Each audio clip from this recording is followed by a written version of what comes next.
சொல்லுது யோவான் 20 அங்கே பார்த்துட்டு அவங்க வந்து சொல்றாங்க இயேசுவை காணவில்லை என்று சொல்லுகிறார்கள். இவர்கள் அதை நம்பல. அது எப்படி யாராவது எடுத்துட்டு போயிருப்பாங்க, வாங்க போவோம் தேடுவோம் என்று அவர்கள் போனார்கள். அப்பதான் அந்த வசனம் சொல்லுது, அவர் மரித்தோரில் இருந்து எழுந்திருக்க வேண்டும் என்கிற வேத வாக்கியத்தை அவர்கள் இன்னும் அறியாதிருந்தார்கள். அவர்கள் அறியாமல் இருந்தே இயேசுவோடு கூட 3 வருஷம் ஊழியம் செஞ்சிருக்கிறாங்க. அவர் செய்த அற்புதங்களை பார்த்திருக்கிறாங்க. அவர் தன்னைத்தானே வெளிப்படுத்தி சொல்லி கூட கவனிக்காம இருந்திருக்கிறாங்க.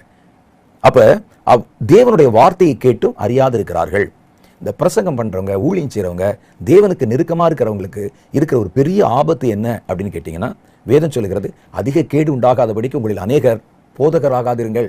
இந்த போதகராக இருக்கிறவங்க எப்பவுமே என்ன செய்வான்னா, மற்றவர்களுக்கு போதிக்கவும் மற்றவர்களுக்கு பேசவும் தான் நினைப்பாங்க ஒழிய அதை பூர்ணமாக விசுவாசிக்க மாட்டாங்க. தங்களுக்கு தானே அதை உபதேசித்துக் கொள்ளவும் மாட்டார்கள்.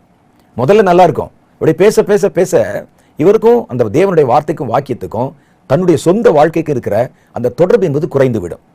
தாங்கள் வாசிக்கிறது பேசுகிறது எல்லாவற்றையுமே மற்றவர்களுக்கு தான் என்று நினைக்க ஆரம்பிச்சிருவாங்க. அதனால ஆண்டவர் சொன்னார், ரொம்ப கவனமா இருக்கணும்ல. பேதுரு அப்படித்தான்.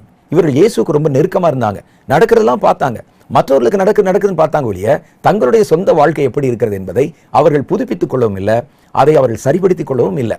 அதனால தான் கர்த்தர் இவ்வளவு உபதேசம் பண்றாரு. அவர் அந்த மலையில நின்று பேசுகிறார், தன் ஜனங்களுக்கு எத்தனையோ காரியங்களை பேசுகிறார். ஆனால் இவர்கள் எதை பற்றியுமே அலட்டிக் கொள்ள மாட்டாங்க.